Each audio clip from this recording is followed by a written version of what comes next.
recomeçar, é de novo buscar o caminho que me leva à salvação. Recomeçar é novamente acreditar que o Senhor Deus há de me livrar de todas as coisas que me fazem voltar atrás, me dando uma nova vida, criando em mim um novo ser. Oh, Senhor, eu sei que és a vida, já posso sentir, posso ver que tu me queres uma criatura nova e para sempre viver, e para sempre viver, e para sempre viver somente em ti. Oh,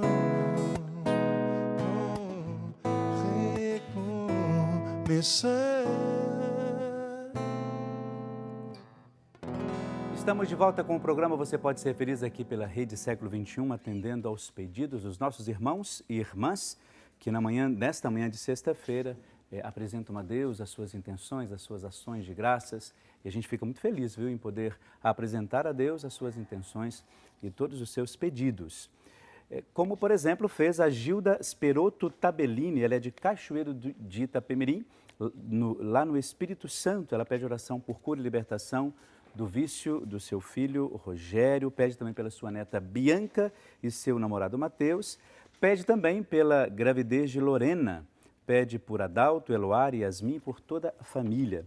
João Batista de Araújo, ele é de Buriticupu, lá no Maranhão, ele pede oração pela sua família, pela situação financeira e por todas as suas necessidades. De Pindamonhangaba, no interior de São Paulo, a Célia Machado Modesto Correia. Ela pede oração por Elvira, Ana Rosa, Célia, Adriano, Leonício e também por toda a sua família. Lá de Belo Horizonte, Minas Gerais, Maria Lúcia Vasconcelos Fernandes, ela pede oração por toda a sua família e também oração em agradecimento pelas graças recebidas durante o ano de 2015, através da novena das mãos ensanguentadas de Jesus. Depois ela diz assim, olha, desejo um Feliz Natal a todos aí da Rede Século XXI. Muitíssimo obrigado, viu, Maria Lúcia? Também para você, toda a equipe, todos nós aqui desejamos, tá? De Campinas, no interior de São Paulo, Antônio Martins Farias, pede oração por ele mesmo, pela sua saúde, pede também a cura para a ansiedade e depressão que ele está passando e também pede por toda a sua família. A Zélia Prim, um sobrenome difícil de ler aqui, mas acho que é Verque, de Aurora, lá em Santa Catarina. Pede oração pela sua família, pelo seu filho Hélio. Agradece também a cura do seu esposo através da novena das mãos ensanguentadas de Jesus. A Clarice Jesus Correia, de Olímpia, no interior de São Paulo. Ela pede oração por ela mesma, pela sua saúde, pede por José Correia da Silva, pela sua situação financeira e por todos os seus familiares. E também a Leovegilda Machado de Borba. Ela é de Joinville, em Santa Catarina, pede oração por ela, pelo seu neto Rodrigo e também pede pela conversão da sua família. De Jaguariúna, no interior de São Paulo, Genido Santos Bisotto, pede oração por ela mesma, por toda a sua família, né? E pede também oração e cura. Daqui a pouco a gente continua lendo, viu? Lendo as intenções. Você pode continuar fazendo a sua participação pelo telefone, como a gente já apresentou aqui, pelo Facebook e também por e-mail. A gente fica aqui aguardando para a gente poder rezar junto e colocar diante de Deus as suas intenções. Mas começando esse bloco agora, eu quero conversar com você sobre a revista Brasil Cristão. A gente sempre fala aqui, você que é sócio evangelizador, que todos os meses recebe aí na sua casa. E falar da revista Brasil Cristão, para a gente é uma alegria muito grande, porque a gente fala daquilo que ajuda de fato as pessoas a terem uma leitura, eu diria, um pouco mais, você está vendo no seu vídeo aí, ó, uma leitura um pouco mais, eu diria, espiritualizada, onde você vê a realidade do seu tempo, do nosso tempo, mas com outro olhar. Então, nessa revista Brasil Cristão, que todo sócio recebe todos os meses, ele também vai junto com a revista a Reflexões para um Brasil Cristão, que tem aí mensagens do Evangelho diário, né? Aquele Evangelho que todos os dias a gente tem como referência para as nossas coisas, e aí tem uma explicação um pouco motivacional para o seu dia a partir dessa palavra de Deus. Quero lembrar também que você que recebe a revista, você que é sócio evangelizador, que no início do mês já recebeu a revista, você junto com ela recebeu a novena, um livreto da novena de Natal. Isso você está vendo aí no seu vídeo. Então, quem se tornar sócio, infelizmente, pela questão do tempo agora, não recebe, né, essa revista com a novena, mas recebe uma revista de acolhimento. E claro, depois, a partir dos outros meses, recebe mensalmente essa revista aí, Brasil Cristão. E é importante a gente lembrar que essa novena você pode fazer com a sua família, a pessoa da sua rua, o próprio pessoal da casa, do condomínio. É sempre muito bom porque aí são mensagens, de fato, que são próprias para você. E se você, claro, olha, não tenho como receber a novena porque não dá tempo, mas no site da nossa, da Rede Século XXI, no site da campanha, você recebe, você pode olhar lá em PDF, toda a novena. Claro, você está vendo no seu vídeo, ó, a campanha e também está vendo pelo site, você pode acessar e aí você vai ter também na íntegra o nosso livrinho Novena de Natal e já pode rezar com seus familiares. Muito bem, agora nós vamos conversar um pouco sobre a temática de hoje, personalidade e espiritualidade. E para falar sobre isso com a gente, nós temos uma convidada que você já conhece, já esteve aqui no nosso programa. Maria Tereza, seja bem-vinda. Tudo bem com você? Tudo bem. Agora melhor. Eu também acho, melhor para nós e melhor para você e melhor para o Fred Pacheco. Olá, bom dia. Aliás, bom melhor dia. ainda para quem está em casa, porque vai poder aprender muita coisa. É. Tenho certeza. Pode sentar. Ô, Fred, você não Obrigada. quer vir e já se aproximar de nós aqui? Vai ser um prazer bater esse papo. E como é que estão as coisas? Como estão bem os exercícios espirituais? Como está o trabalho? É bom, é uma época do ano em que ficamos bastante tumultuados, mas mesmo, as pessoas também ficam mais querendo entender melhor como é que é o fechamento do ano, como é que elas podem se integrar mais. E com a questão do advento, que é esse tempo tão maravilhoso, que é essa possibilidade do que está por vir. Então, esse o estar por vir, né, desde a perspectiva da espiritualidade, nos deixa muito mais plenos. Claro.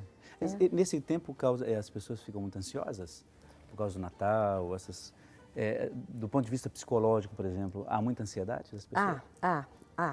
Aumenta sim, aumenta primeiro por essa questão de encerramento de ano, então, como é que eu fui, como é que eu não fui, que coisas que eu consegui realizar, quais não, mas a perspectiva do Natal, tirando a questão mais nossa, mais espiritual, envolve sempre família, né? Envolve família, se envolve família, envolve um pouco mais esse temor de quem que vamos encontrar, será que vai acontecer aquilo que aconteceu no ano passado e Nossa, tal. mas tem muito isso, não é? Esses encontros familiares, por um lado, são bons, né? Mas tem, às vezes, essa dificuldade, porque pode acontecer uma outra coisa, a pessoa dizer alguma coisa que não é legal, uma pessoa que você lembrar não vê há de muito mágoas tempo, antigas, sabe? Agora, de qualquer forma, eu acho que fica assim, não tem importância que tem mágoa antiga. Como é que a gente não vai ter?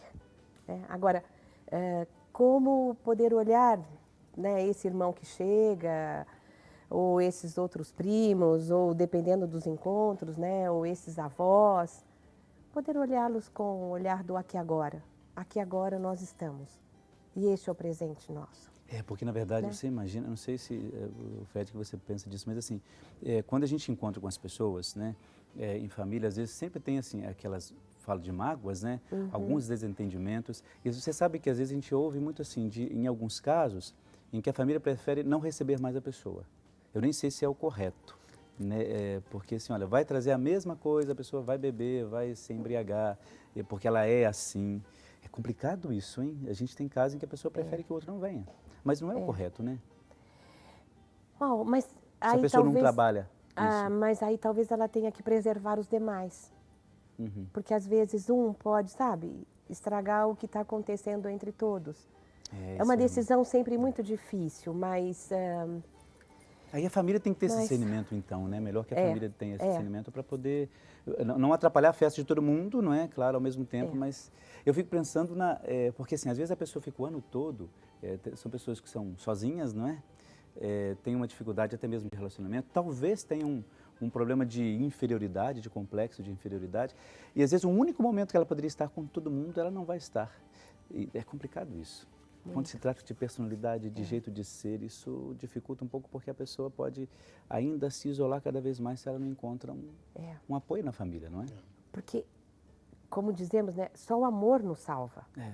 Quer dizer, se eu me sinto mais do que até inferior, porque esse sentimento de inferioridade está sempre acompanhado com uma experiência muito profunda de desamparo. Então, eu preciso do amparo, e o amparo virá das pessoas que um dia souberam de mim, que sabem de mim, que sabem da minha história, Mas é verdade, isso, né? que viveram comigo, que nasceram comigo, sabe? Então, eu preciso do olhar dessas pessoas que comigo estiveram ao longo da vida. Mas, ao mesmo tempo, se eu provoquei muitos danos, mas... E alguns irreparáveis. Alguns irreparáveis. Alguns irreparáveis, porque assim, você acaba criando um problema para todo mundo, né? Então, por isso que a gente vai entrar hoje, olha, você que está em casa, você que ligou a televisão agora, nós vamos conversar com a Maria Tereza, eu, o Fred, falar um pouco sobre essa questão da personalidade, do jeito de ser. Será que a gente tem salvação, né? Será que o Padre Air tem salvação, às vezes no temperamento que tem, no convívio com as pessoas? A gente vai tentar fazer uma reflexão sobre tudo isso, porque a gente acha que nessa época do ano é muito importante a gente ter isso bem trabalhado no nosso coração. Então, para a gente começar, eu queria entender assim, por exemplo, nós tem o pai que tem uma personalidade, um jeito de ser, a mãe tem um jeito de ser. Eu, por exemplo, nasço com isso, com um pouco dos dois, ou aquilo que eu sou, por exemplo, o Padre Air tem esse jeito de ser. Eu vou construindo isso, eu já nasço com isso, para a gente, quem está em casa, entender um pouco melhor. Vamos botar um pouco de lenha na fogueira. Bom, você sabe que é interessante que a hora que eu sento aqui, e eu estou aqui porque sou psicanalista, mas, sobretudo, eu sou cristã, sou católica, parece que o meu pensar já começa a incorporar a ideia de Deus. Isso é, né? Graças a Deus, isso é ótimo, isso é ótimo. Eu nem me dou conta, mas, por exemplo, quando você falou do nascer, quer dizer, nascemos à imagem e semelhança de Deus, né? Deus ama a todos e cada um em particular. Então, vamos pensar assim, necessariamente nascemos e somos únicos. Únicos não só desde a perspectiva do olhar de Deus, mas somos únicos porque é uma composição única, que vai misturar pai, mãe, avós, as questões todas ancestrais, né? E, após o momento em que já estou aqui, vai entrar o condicionamento, vai entrar como é que as pessoas vão reagir àquele pequenino ser. Mas aquele pequenino ser já está com tudo lá dentro. Sabe? É incrível, né? Assim, Mas é bonita essa visão, né? Eu acho muito interessante essa colocação, porque eu observo isso na prática com a minha filha. Eu sempre coloco, ela é Claro, personagem que um dia eu vou trazer ela aqui para participar, né, Valentina. Aqui, porque é muito natural, eu vejo muitos pais, e às vezes até de forma exagerada, transpor uma expectativa e observar a personalidade já traçando uma ideia de comparativa até com o próprio pai, com a mãe. Mas, falando especificamente sobre o tema, você veja, eu olho para a Valentina em alguns momentos e falo com a Ana, puxa, isto aqui ela parece com você, parece olha como é que ela faz isto, como é que ela se comporta com aquilo e assim por diante. Olha como ela para fazer determinada coisa, ela parece com o pai, enfim. Mas, em muitos momentos, e ela está com 5 anos, então a personalidade dela também se formando e ela se encontrando, ela se achando, em muitos momentos, na maioria deles, nós vemos um compilado de coisas. E há questões que nós olho para a Ana e falo assim, isto é dela. O jeito de fazer. Mas é legal isso, legal ter essa observação. Esta é uma questão, por mais que tenha olha o jeito aqui, o pai aqui, olha a mãe aqui, mas aí eu acho, é um misto, onde cada ser é único. E eu percebo que isto é dela, isto não fui eu que dei no DNA, nem a mãe, isto é único, isto é aquela forma que foi jogada fora. Eu acho, né? Não é aquela... sensacional isso mesmo. Mas é legal, porque enquanto você estava falando, eu estava pensando nisso. Por exemplo, eu tenho coisas da minha mãe, tenho coisas do meu pai, mas é o meu jeito de realizar aquilo, que é diferente daquilo como eles fariam. Sem dúvida. Né? Mas a beleza está aí. A sua autenticidade. Eu gostei daquilo que você disse, olha, quando a gente nasce único. É único. Toda a história aí de pai, de avós, mas eu sou eu não sou meu pai. Eu não sou a minha mãe. E não pode, e o grande erro, acho que a questão é você, o pai, projetar esta expectativa no filho, para que o filho depois pense, olha, eu preciso ser igual ao meu pai, igual à minha mãe, projetar essas questões, porque a personalidade não é a mesma, o jeito não é o mesmo, a pessoa não é a mesma. Né? Existe essa questão de o pai projetar e o filho se anular, será? Até eu ia dizer, só ia mudar um pouquinho a palavrinha erro, sabe? É um erro, assim, né? Porque, inevitavelmente, nós vamos projetar, sabe? Assim, ok. o natural é assim, se eu olho, eu projeto alguma coisa minha, dos meus sonhos, das minhas expectativas. Né? Agora, como é que eu posso ir observando que eu faço isso para ir fazendo as correções? Porque eu não vou conseguir não projetar, Entendi. sabe? Porque eu não tenho como não olhar aquele pequenino ser, e eu agora estou na fase de avó, então eu estou acompanhando também os pequeninos, né? São dois, um de 3 e 8 e o outro bebezinho de 3 meses. Então, está sendo além da importância do afeto, de ser avó, mas assim, nossa, olha como é que vai sendo, nossa, sabe? Que legal Não, isso. e como, gente, olha, e eu às vezes fico assim, ai, os pais estão fazendo assim. Ai, será que eu faria também? Não, acho que não seria assim. Mas não é criticar os pais, mas ir percebendo essas nossas diferenças. E dá uma certa a palavra, não fugiu a palavra, mas assim, uma preocupação, a maneira como os pais estão conduzindo, não. Por exemplo, assim, olha, eu faria diferente. Dá uma certa assim, eu vou mudar esse negócio aqui. O avô tem essa tentação de dar uma mudada? Eu acho que tem sim. Porque assim, ai, mas não precisava ser tão duro assim, né? Por exemplo, sabe? Aí a eu... mãe com açúcar, né? É verdade. É a mãe Mas com sabe, açúcar. porque às vezes tem essa percepção. Mas há que ter cuidado, porque os pais são eles, Então, assim, Se não mistura tudo, né? Senão fica difícil para a criança, né? Agora, Entendo. que às vezes a criança percebe a carinha da gente, assim, torcendo por ela, sabe? Percebe, né? Sabe? A criança também é danada nesse sentido, né? Consegue já desde o Nossa, início meu Deus, perceber que rapidez, eu acho que você deve perceber isso com a a quem ela menininha vai de atrás. 5, né? Com a Valentina. Claro. Que coisa, Muito. né? Né? Olha, você que está em casa, que ligou o programa, agora estamos conversando sobre essa questão toda da personalidade, o jeito de ser. E ao longo do nosso programa de hoje, se você tiver alguma dúvida, quiser mandar essa dúvida para cá, estamos conversando sobre isso, viu? O jeito de ser da pessoa, como é que também a espiritualidade pode ajudar a pessoa a mudar um pouco algumas questões, além, claro, de um tratamento e assim por diante. Mas a gente vai conversar um pouco melhor, tentando explicar tudo isso para você. Vamos para um brevíssimo intervalo, daqui a pouco a gente já volta, um instantezinho, rapidinho a gente está de volta.